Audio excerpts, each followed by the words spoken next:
Olá, alunos do 8º ano, sejam muito bem-vindos a mais uma aula de língua portuguesa. Eu me chamo Nádia, moro na cidade de Itararé e trabalho na escola Doutor Epaminondas Ferreira Lobo.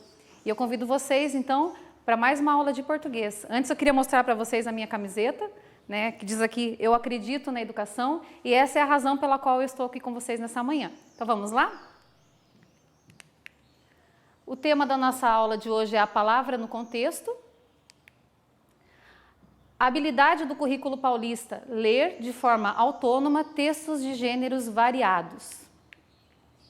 Os objetivos da aula, refletir sobre os sentidos e os significados das palavras de acordo com o contexto, ampliar o vocabulário, promover a leitura autônoma de textos diversos, compreender a multifuncionalidade da língua portuguesa. Pense e responda para si mesmo. Você gosta de ler? Você entende tudo o que lê?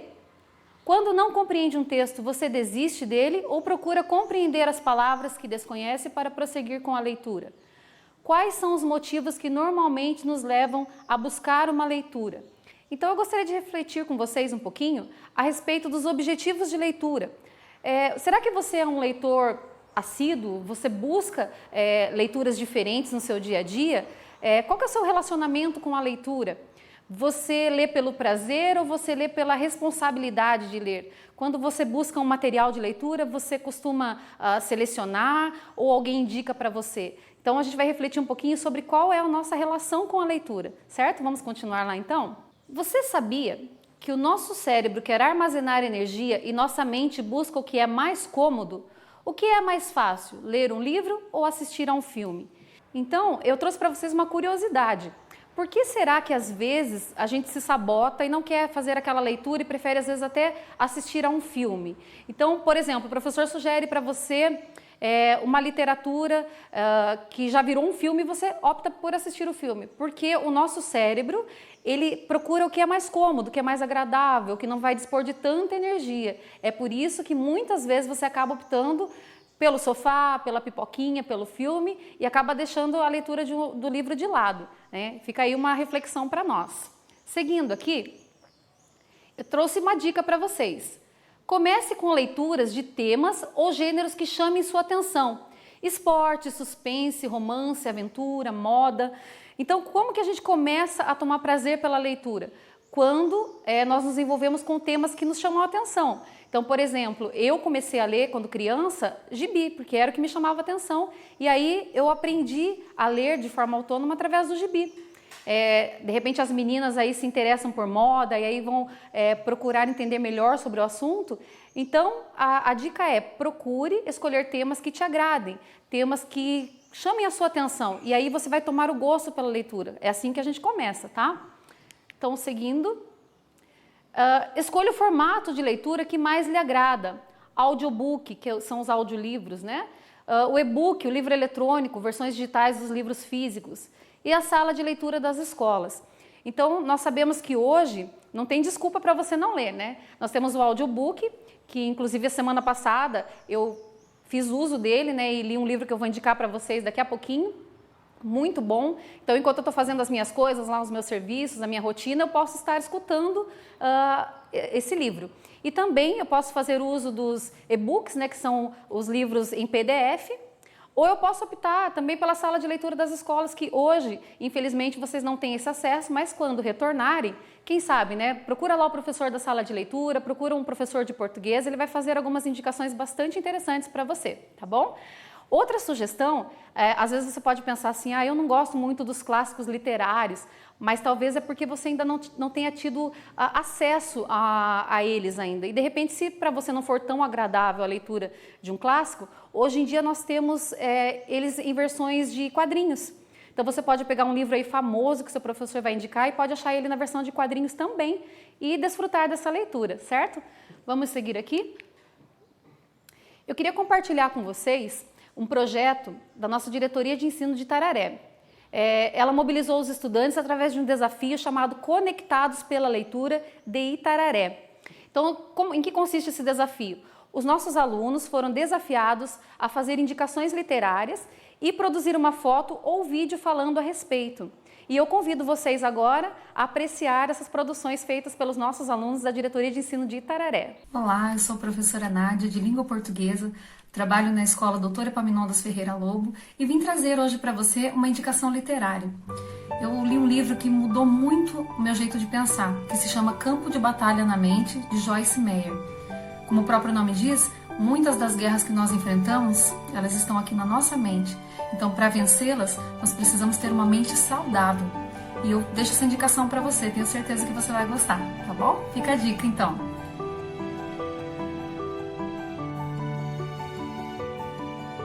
Meu nome é Guilherme, eu moro no município de Itararé, eu estudo na Escola Epaminondas Ferreira Lobo e eu vou fazer a recomendação do meu livro.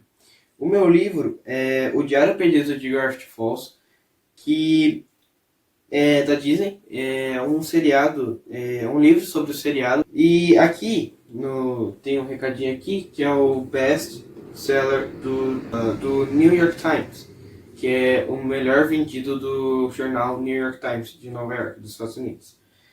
Esse livro, eu recomendo ele porque ele é bem completo, as artes dele são muito boas, eu adoro as artes deles, ele retrata bastante sobre o seriado.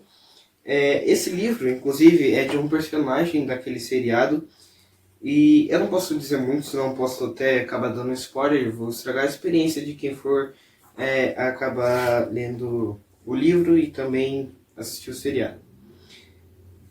Aqui está a sinopse. Aqui é a sinopse do livro. Aqui atrás tem até um recadinho do Tivoy Stan, outro personagem do livro, que fala: esse livro é incrível, compre-o 2 vezes. Vocês vão entender caso vocês assistam o seriado. Essa foi minha recomendação. Essa atividade foi proposta pela a minha professora de português, Nádia Regina Jankowski da Silva. Eu queria agradecer por quem está assistindo esse vídeo. Muito obrigado. Oi, meu nome é Maria Fernanda, da Escola Epaminondas, do 8º ano A, e hoje vim contar pra vocês um pouco mais sobre essa história do Fazendo Meu Filme 1, a estreia de Fanny. A história conta a vida de Stephanie, que é uma menina que tem que escolher entre ir para o intercâmbio, mudar sua rotina, conhecer lugares e pessoas novas, ou continuar com a sua rotina, continuar com sua família, amigos e o seu novo amor.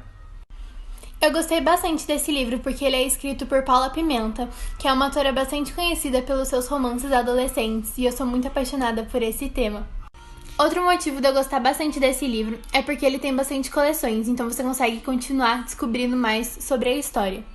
E também por causa que você pode encontrar ele online, então você pode ler ele pelo celular ou computador. Esses são alguns motivos de eu gostar tanto desse livro da Paula Pimenta. Oi, meu nome é Maria Paula, eu sou do 8º ano da Escola Epaminondas e hoje eu tô aqui para falar desse livro. Esse livro é um dos meus preferidos pelo fato de ele trazer histórias que eu escutava quando era criança, só que de uma forma não tão infantil.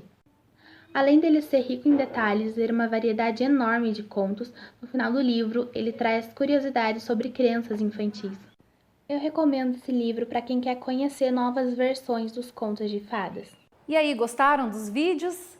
Então fica algumas dicas para você que ainda não tem aí um livro de cabeceira, ficam algumas dicas para vocês, certo? Seguindo aqui, eu trouxe uma outra reflexão para vocês. Você pode ser um leitor autônomo. O que é ser um leitor autônomo? Acompanhe aqui comigo.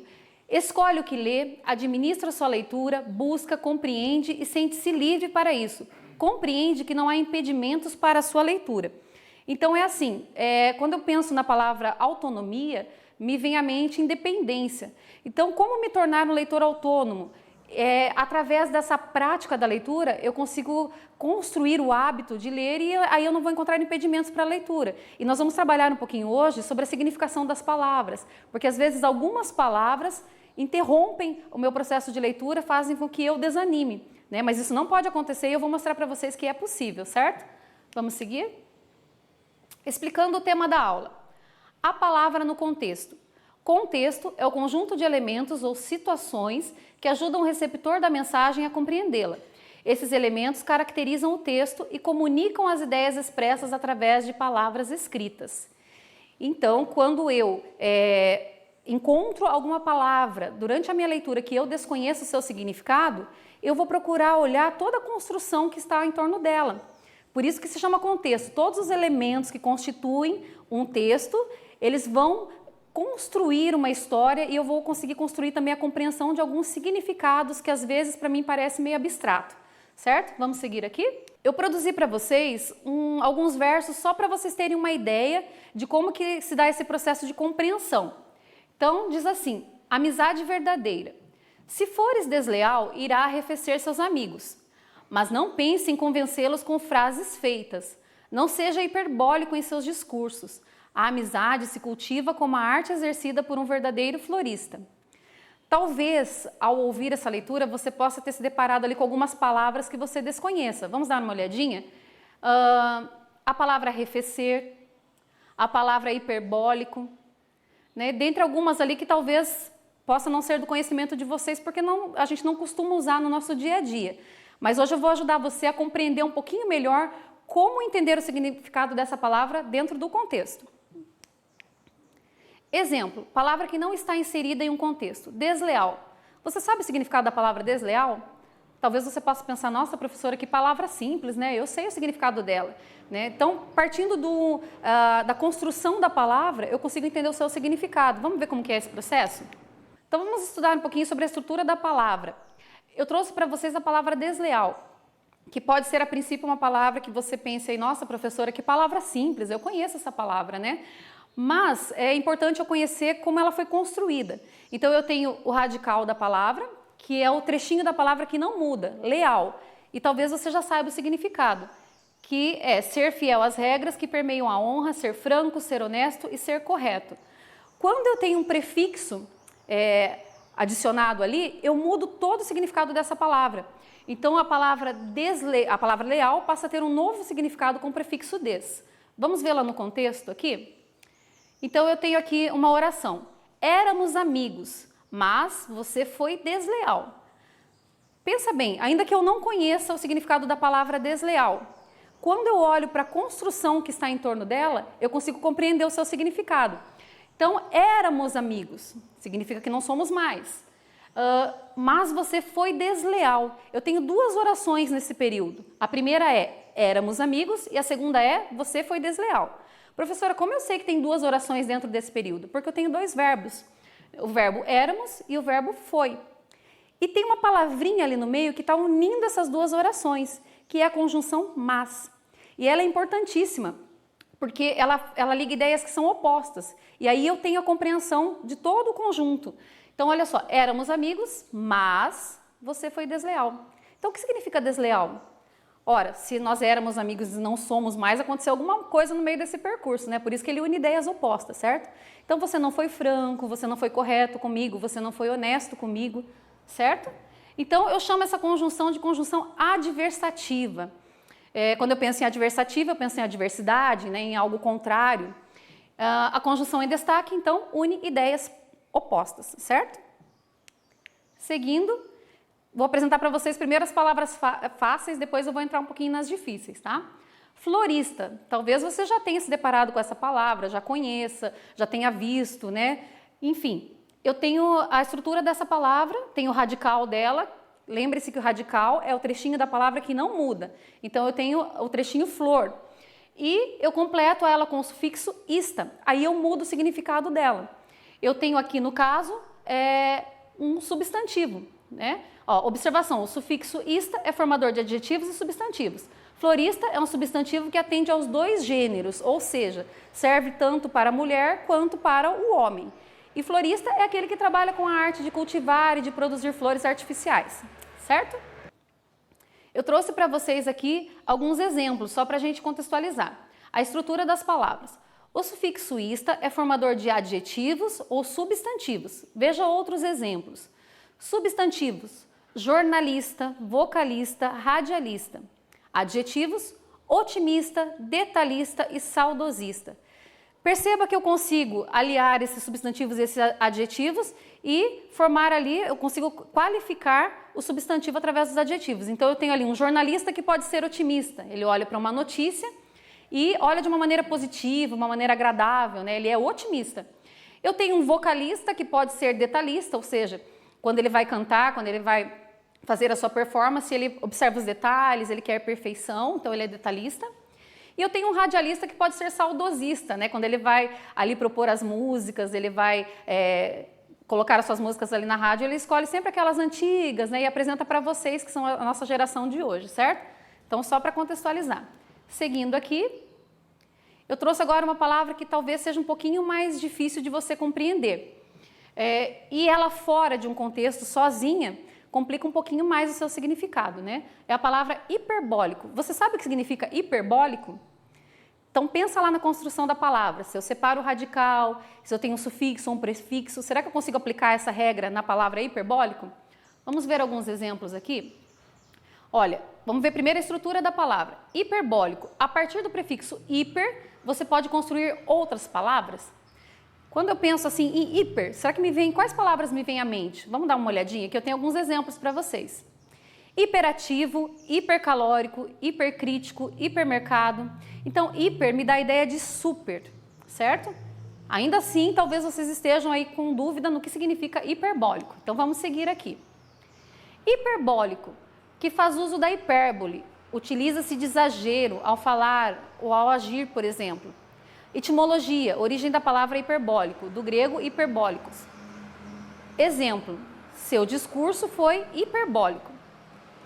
Eu tenho aqui, então, o discurso, que é um substantivo, e tenho o hiperbólico, que está qualificando a palavra discurso, certo? Então, hiperbólico denota exagero. O seu discurso foi hiperbólico, foi exagerado, de repente foi desnecessário, passou dos limites, certo? Seguindo aqui. Hiperbólico me lembra a palavra hipérbole. Talvez vocês já tenham visto aí com o professor de vocês algumas figuras de linguagem. E nós temos uma figura de linguagem chamada hipérbole, que ela denota exagero. Então eu trouxe também alguns exemplos para que vocês possam entender um pouquinho melhor ou relembrar, porque talvez o professor de vocês já tenha comentado com vocês a respeito. Então, figura de linguagem que denota exagero. Exemplos: estou morrendo de fome, estou com muita fome. Estou explodindo de raiva, sentindo raiva intensa, quase incontrolável. Já te pedi 1000 desculpas, pediu desculpas várias vezes. Então, quando eu digo assim, estou morrendo de fome, não significa que eu vou cair aqui de repente e ter um ataque por conta da fome que eu estou sentindo. Mas significa que a minha fome é exagerada, ela é intensa, né? Então, a figura de linguagem hipérbole, ela trabalha essa questão do exagero. Outro exemplo, hoje estamos estudando morfologia na aula de língua portuguesa. Então, hoje nós estamos estudando morfologia na aula de língua portuguesa. Mas aí você pode parar para pensar e dizer assim, eu não sei o que é morfologia, né? O que a professora está falando? Então, nós vamos estudar agora um pouquinho dessa palavra para poder entender o que eu estou querendo dizer para vocês, o que eu estou querendo passar para vocês no dia de hoje. Morfologia. Eu tenho o trechinho morfo, que vem do grego, que significa forma. Aí eu trouxe um exemplo para vocês, borboletas que pertencem à família dos morfoídeos. E logia, que vem do grego logos, teoria ou estudo. Resumindo, estudo da formação das palavras. A morfologia estuda a estrutura, a formação e a classificação das palavras. Então hoje a gente está aprendendo aqui, numa forma prática, explicar para vocês de uma maneira mais simples, a estrutura das palavras, a construção. Quando eu compreendo a construção da palavra, eu vou compreender melhor todo o contexto e toda a história. De repente, uma narrativa que você está lendo, de um livro mais antigo, por exemplo, né? Os nossos clássicos da literatura, às vezes você pode se deparar com palavras que você desconheça. Mas, se eu compreendo um pouquinho da estrutura da palavra, eu consigo compreender o que aquele autor quis passar ao escrever o seu texto. Seguindo. Biologia, estudo sobre a vida e os organismos vivos. Bio significa vida. Teologia, estudo sobre Deus. Teo significa Deus. Farmacologia é a ciência que estuda os medicamentos, estuda como os medicamentos ou substâncias interagem com o organismo. Cardiologia, ramo da medicina que estuda doenças do coração e dos vasos sanguíneos. Citologia, estudo das células. Climatologia, estudo relacionado ao clima e seus fenômenos. Eu trouxe essas palavras para vocês, para que quando vocês se depararem com essas palavras que terminam em logia, vocês entendam que ela está ligada a estudo. Então, terminou em logia, é o estudo de alguma coisa, né? Como esses exemplos que eu trouxe para vocês. Seguindo, eu tenho um desafio agora para vocês. Lá naqueles versos que eu produzi e li no início da nossa aula, eu citei a palavra arrefecer. Então, olha aqui no slide um pouquinho. Pense na palavra arrefecer. Conhece o seu significado? E agora, ela sozinha, sem contexto, sem estar inserida numa oração, você consegue inferir, né, o seu significado? Você consegue entender o que ela quer dizer solta ali, sem estar inserida numa oração? É difícil, né? Será que se eu aplicar a construção do radical e do sufixo ou prefixo funciona nessa palavra?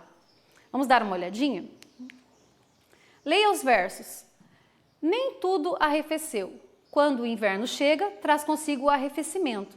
O frio cobre nossos pensamentos, mas jamais nos causa esquecimento dos bons momentos. Então, de olho ainda no slide, quando eu penso nem tudo arrefeceu. Quando o inverno chega, traz consigo o arrefecimento. Quando eu penso em inverno, eu penso em frio. E quando eu penso em frio, né, eu penso assim, nossa, eu preciso me aquecer, eu preciso tomar algumas precauções para que eu possa me livrar desse inverno, desse frio que eu estou sentindo. Então, se eu olho ali no contexto, quando o inverno chega, traz consigo o arrefecimento, eu já consigo construir um pouquinho essa significação, certo? O frio cobre nossos pensamentos, aí eu já tenho uma dica, o frio cobre os nossos pensamentos. Então, eu estou construindo a minha ideia da palavra arrefecer. Vamos seguir? Arrefecer no contexto. Eu tenho outros exemplos aqui para vocês. Em algumas regiões do Brasil pode nevar e o arrefecimento é inevitável. Então, se neva, o arrefecimento é inevitável, não tem como evitar, ele vai acontecer. O que seria esse arrefecimento? Vamos construindo aí o nosso conceito. Minha avó costuma tirar o bolo do forno e pôr na janela para arrefecer. Agora ficou fácil. Se a minha avó tirou o bolo do forno e colocou na janela para arrefecer, o bolo estava quente, provavelmente ela queria o que fazer que processo que ela queria que o bolo sofresse? De resfriamento, né? Então, pensando em toda a construção, vejam que eu vou construindo o significado de uma palavra sem ter feito consulta dela, sem ter procurado no dicionário, sem ter procurado no Google, eu consigo fazer essa construção e esse entendimento. Outro exemplo, o amor daquele casal havia arrefecido, por isso se distanciavam dia a dia. Se eles se distanciavam dia a dia, é porque não havia o amor como no início. Então, esse arrefecimento pode estar ligado a esfriamento, a desânimo, a desalento, a descontento. Depende aí do contexto. Então, seguindo aqui, significado de arrefecer. Esfriar ou provocar o esfriamento. Exemplo, o frio arrefeceu a comida. Segundo o significado, desanimar ou provocar desalento. Exemplo, a situação arrefeceu o amor daquelas pessoas. Então, assim, eu preciso compreender que, dependendo de onde a palavra está colocada, ela também pode ganhar um novo significado, porque uma palavra só, e vocês podem observar isso no dicionário, ela pode trazer vários significados. Depende do contexto, depende da situação na qual ela está inserida. Seguindo, o segundo desafio, então, pense na palavra démodé. Conhece seu significado? Será que a palavra démodé está démodé? É comum ouvi-la? Então, eu dei até uma dica ali para que vocês consigam entender um pouquinho o significado dessa palavra. Será que essa palavra está démodé? Né? Ora, se eu não costumo ouvi-la no meu dia a dia, será que ela está perdida? Será que ela está... Qual o significado dessa palavra démodé? Vamos seguir aqui para a gente entender? Um exemplo, quando vejo você com essa cartola, penso no quanto é démodé. Você já saiu hoje, se deparou com alguém usando uma cartola no mercado, na feira? Difícil, né? A gente não vê. Por quê? Porque isso faz parte de um contexto mais antigo, né? Talvez em épocas passadas, em anos mais antigos, você possa ver em filmes antigos pessoas usando cartola. Hoje em dia a gente não vê. Então veja que eu consigo construir o significado da palavra démodé. Então, quando eu vejo você com essa cartola, eu penso, nossa, como você é démodé? Estão construindo aí o significado? Então, do francês, démodé significa fora de moda, antiquado. Então, percebam, não procurei também no dicionário, não fiz uma pesquisa no Google, mas o contexto me ajudou a compreender a palavra, certo? Vamos seguir? Atenção, não saber se comunicar é démodé. Não desenvolver o hábito da leitura também é ser démodé. Então, em dias como esse que nós estamos vivendo, né, de quarentena, que você está aí em casa, às vezes só jogando no videogame, por que não fazer uma outra escolha? Pegar um livro, né, fazer uma leitura agradável, escolher um que seja do teu agrado, com um tema que mais te chame a atenção, e aí você vai estar atualizado, você não vai ser antiquado nem demodê. Seguindo, vou falar um pouquinho sobre a leitura e a comunicação. Vocês viram que desde o início lá eu estou falando sobre leitura, e aí a gente viu um pouquinho das palavras, que para eu ser um leitor autônomo eu preciso ter a compreensão. E agora eu vou falar um pouquinho sobre comunicação também. A leitura culmina na comunicação. O bom leitor é também um bom comunicador. Quais meios as pessoas utilizavam para se comunicar antigamente, quando a tecnologia ainda era limitada? Hoje vocês fazem uso do WhatsApp, vocês têm vários recursos tecnológicos, mas e antigamente? Como que as pessoas se comunicavam? Então, olha só, as comunicações nas relações interpessoais, nas calçadas, nas casas, em eventos de família, em cartas, quando moravam em cidades distantes e dificilmente se viam, telegramas, telefone fixo ou orelhão, né? Eu sou dessa época, né? Que a gente escrevia carta para um primo que morava longe, a gente sentava na calçada e conversava com os parentes, era assim a nossa comunicação. Não tinha muitos recursos tecnológicos, mas existia uma relação bem interessante com relação à comunicação.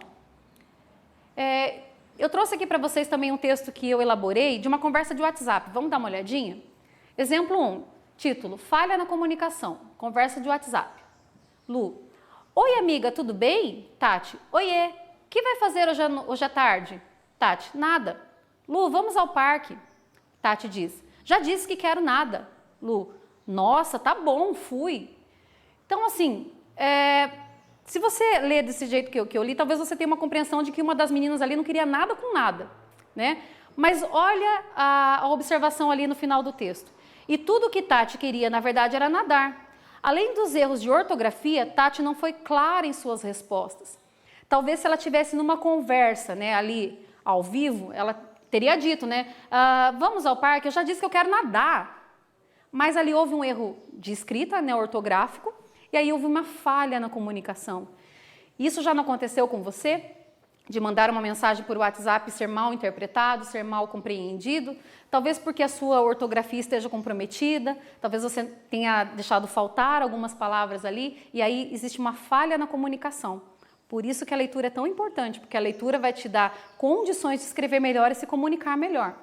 Então, seguindo, o receptor entendeu a mensagem? De quem que foi a culpa? De quem transmitiu ou de quem recebeu a mensagem? Faltou informação? Então eu trouxe uma reflexão para vocês. Quantas vezes nos magoamos ou magoamos alguém por não sabermos como transmitir uma mensagem?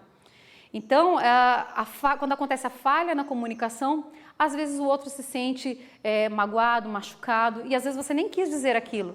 Mas quanto mais você tem o hábito da leitura e adquirir conhecimento, você vai também se comunicando melhor e transmitindo melhor as suas mensagens, certo? Seguindo, como comunicar-se bem? Exemplo 2. Título, falha na comunicação. Me faltam palavras. Quando nos faltam palavras na comunicação, pode ser uma indicação de falta de leitura. Veja o exemplo. Depois que coisar aquela coisa, você pode me ajudar numa coisa? Reflexão, que coisa, não? Eu não sei aí na sua cidade como que é, mas aqui na minha cidade, interior de São Paulo, as pessoas usam muito essa palavra. Ah, vou coisar ali, já volto, né? Então, a palavra coisa acabou virando um verbo, né? E é interessante o que a gente faz com as palavras, a gente cria novas palavras, isso faz parte da modernidade, né? Faz parte também da comunicação. Atenção, coisa virou verbo? Não, cuidado, coisa não é verbo. Cuidado com a repetição de palavras, isso atrapalha a compreensão. Utilize sinônimos. Então, ali naquele contexto que eu acabei de mostrar para vocês, a repetição da palavra coisa também causa uma má interpretação. É ruim de você entender. E eu trouxe aqui, seguindo com o slide, mais um exemplo para vocês. Então, olha, de novo, depois que coisar aquela coisa, você pode me ajudar numa coisa? Vamos fazer a reescrita dessa expressão? Depois que fizer suas coisas, você pode me ajudar em um projeto? Quando estiver mais livre, me ajuda numa coisa? Então, observem que eu substituí a palavra coisa por outros substantivos, né? por sinônimos, que não comprometem a compreensão, certo? Então, evitem repetição de palavras, evitem inventar palavras quando vocês estiverem escrevendo, principalmente para o professor, né? Aquele texto que o professor pediu com tanto carinho, que você elabore, né? com bastante atenção, que você possa tomar cuidado e se atentar para não escrever besteira ali para o professor, certo? Dicas para uma boa comunicação. Seja coerente ao falar, sua mensagem deve ser sempre clara, com as informações necessárias para que a compreensão aconteça. Seja sempre cortês, seja educado, não basta ter um vocabulário amplo se não sou gentil com as palavras. Seja no chat, seja na explanação de um trabalho na escola, por exemplo, né?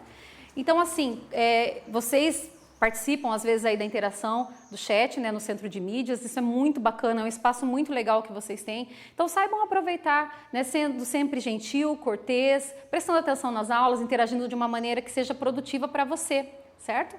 Seguindo aqui. 3. Saiba como e quando falar. Como maçãs de ouro em salvas de prata, assim a palavra dita a seu tempo. Provérbios 25, versículo 11. Então, essa palavra salva, que talvez você não conheça, ela significa uma peça de decoração, como se fosse uma bandeja de prata. Agora, imagine a cena, uma bandeja de prata cheia de maçãs de ouro, que linda que deve ser, né? Assim é a palavra quando ela é dita no tempo correto. Então, saiba quando participar, quando você está lá no chat interagindo, saiba como falar, né? A sua participação vai ser linda, assim como uma bandeja de prata cheia de maçãs de ouro. Olha que comparação interessante, né? Então, seguindo, eu tenho algumas dicas para você de leitura. Leia mais. Ler amplia nosso vocabulário e nos permite compreender e sermos compreendidos. Vista a linguagem correta. Assim como a roupa que usamos e a escolhemos de acordo com o ambiente e a situação, a palavra e a linguagem devem ser usadas de acordo com o contexto de comunicação. Eu sempre dou um exemplo para os meus alunos que eu gosto muito. Quando eu falo de vestir a linguagem, a gente tem que entendê-la como uma roupa mesmo. Então, por exemplo, eu me comunico de acordo com a situação de comunicação.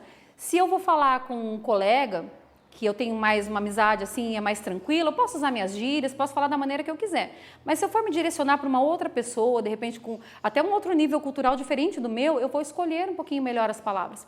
Por que eu usei o exemplo da roupa? Você já viu alguém ir para a igreja de roupas de banho, de biquíni, de sunga?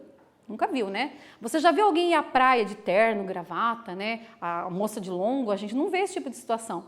A linguagem é a mesma coisa, né? Eu aplico a linguagem, eu visto a linguagem de acordo com a situação de comunicação. Se eu estou conversando com um colega de um jeito, se eu estou conversando com o meu professor, talvez seja de outro. Se eu vou me dirigir ao meu diretor, é de outra forma. Enfim, eu visto a linguagem de acordo com o que a situação me pede. Seguindo, sistematizando então a nossa aprendizagem de hoje. Ponto 1. Quanto mais eu leio, mais amplio o meu vocabulário e melhor me comunico. Então, quanto mais você exercitar a leitura, mais você vai poder escolher as palavras que você pode usar. Seja no falar ou seja no escrever aquele texto que o professor pede, que às vezes você tem dificuldade de começar, de desenvolver. Quanto mais você lê, mais palavras você vai ter para escrever, certo? 2. Consigo entender o significado de uma palavra quando analiso a sua estrutura, radical, prefixos e sufixos. Então, se eu treino essa questão da morfologia, de entender a construção de uma palavra, fica muito mais fácil de eu compreender também o significado dela e olhando, né, em volta do contexto, como eu expliquei para vocês lá no início da nossa aula. 3. Nunca devo desistir de uma leitura pelo fato de não compreender o significado de um vocábulo. Eu já tive alguns alunos que falaram assim, professora, eu desisti daquele livro porque eu não entendia nada o que o autor quis dizer, eu não entendi algumas palavras. Não desista. Respira fundo, procura conhecer as palavras, procura dicionário, procura entender com essas dicas que eu dei para vocês hoje e não desista dessa leitura, ela vai ser importante para você daqui a um tempo. 4. Desafie-se. Use uma palavra diferente hoje. Não arrefeça nunca. Anime-se. Então, minha dica para você, vocês viram que eu até usei ali a palavra arrefecer de novo, né? Não arrefeça, não desanime, né? Lance desafios para você. Escolha uma palavra diferente para você usar no seu vocabulário ainda hoje. Comece a praticar isso. Com o tempo você vai ver que o seu vocabulário vai ampliar e muito. Então vamos fazer um teste e ver se a gente realmente compreendeu como que funciona a palavra no contexto.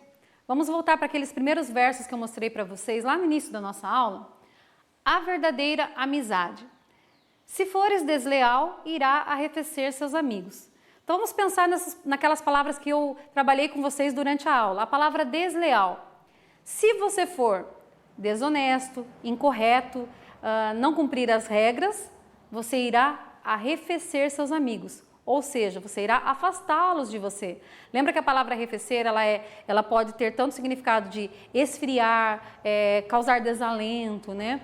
Então, desanimar. Então, se você for desleal, se você não for uma pessoa correta nas suas atitudes, você vai afastar os seus amigos de você. Tá compreendida essa parte? Ótimo. Mas não pense em convencê-los com frases feitas. Ou seja, não adianta você ficar tentando criar frases ou tentar convencer os seus amigos com palavras. Na verdade, a gente acaba sendo convencido e conquistado por atitudes, não é mesmo? Então não adianta querer convencer e agradar os seus amigos com frases feitas, senão você também vai arrefecê-lo, eles vão acabar se distanciando de você. Não seja hiperbólico em seus discursos. Lembram do significado de hiperbólico? Lembram da figura de linguagem, hipérbole, que denota exagero, que você acaba criando além do que você precisaria criar? Então, não seja hiperbólico em seus discursos. Não queira agradar as pessoas sendo exagerado, né? Eu já te pedi 1000 desculpas, eu já te implorei, eu já caí aqui na sua frente de joelhos. Nossa, que exagero. Não precisa de tudo isso, né? Pequenas atitudes, pequenos gestos atraem as pessoas para você, certo? A amizade se cultiva como a arte exercida por um verdadeiro florista. Então, eu mostrei para vocês o significado da palavra florista, que é aquele que cultiva, que cuida de flores, cria flores artificiais, né? Trabalha numa floricultura, você já deve ter visto. Então, a verdadeira amizade, ela se cultiva assim. Lembram do Pequeno Príncipe? Se você já leu, falando de leituras, né? No trecho do Pequeno Príncipe, ele diz isso, né? Você é responsável por aquilo que cativa. Então, a amizade, ela é cultivada. A raposa, para quem já leu essa literatura, a raposa, ela deseja ser conquistada pelo menino, né? Então, essa questão da conquista também faz parte da amizade. Então, cultive suas amizades como um verdadeiro florista, como aquele que sabe a arte de cultivar, ok? Então, um segundo teste aqui para a gente ver se realmente nós aprendemos. Vamos voltar para os versos. Nem tudo arrefeceu. Então, retomando a palavra arrefecer. Nem tudo se esfriou, nem tudo está perdido. Lembrem sempre que uma palavra, ela pode trazer vários significados. Eu que vou encaixar ali da maneira que eu acredito que dentro daquele contexto ela soa melhor, ela me traz o significado que eu preciso. Então, nem tudo arrefeceu, nem tudo se acabou, nem tudo terminou, nem tudo esfriou. Quando o inverno chega, traz consigo o arrefecimento. Então, já conheço essa palavra. Quando o inverno, né, vem, eu sinto aquele frio, aquele esfriamento, a temperatura cai, né? O frio cobre nossos pensamentos, mas jamais nos causa esquecimento dos bons momentos. Então, vejam que até eu brinquei ali com as palavras, né? O frio, quando vem sobre os nossos pensamentos, às vezes a gente tenta esquecer, algumas coisas são congeladas, né? Mas aqueles bons momentos que a gente vive, de maneira nenhuma se perde, né? Então, é isso que a palavra quis acrescentar ali nesses versos, né? Então, além da reflexão da palavra no contexto arrefecer, você também tem a brincadeira com a palavra do esfriamento das emoções, né? Quando a gente sente que as nossas emoções estão ali fervilhando, elas são mais presentes e a gente não esquece. Então, fica a dica, gente, quando você pegar um poema para ler, procura aprender o seu significado, procura ver a história que está construída em torno daquela palavra e construa você também os seus versos, por que não, né? Fica uma dica para você também fazer aí na sua casa. Pega o seu caderno e começa a construir versos e acrescenta essas novas palavras, acrescenta a palavra arrefecer, hiperbólico, desleal, florista ou outras que você de repente até pode pesquisar no dicionário. O dicionário traz tantas novas palavras, né? Alguns alunos às vezes dizem que usam o dicionário para fazer sua leitura, por que não? Conhecer novos vocábulos, acrescentar. Então você pode fazer isso na sua casa também. Crie poemas e depois você mostra para o seu professor. Eu tenho certeza que ele vai ficar muito orgulhoso de você, porque você vai estar colocando em prática o que você tem aprendido nas aulas. Então eu quero agradecer a vocês por esse momento que nós estivemos juntos aqui, desejando que vocês fiquem bem, fiquem com Deus e até a próxima!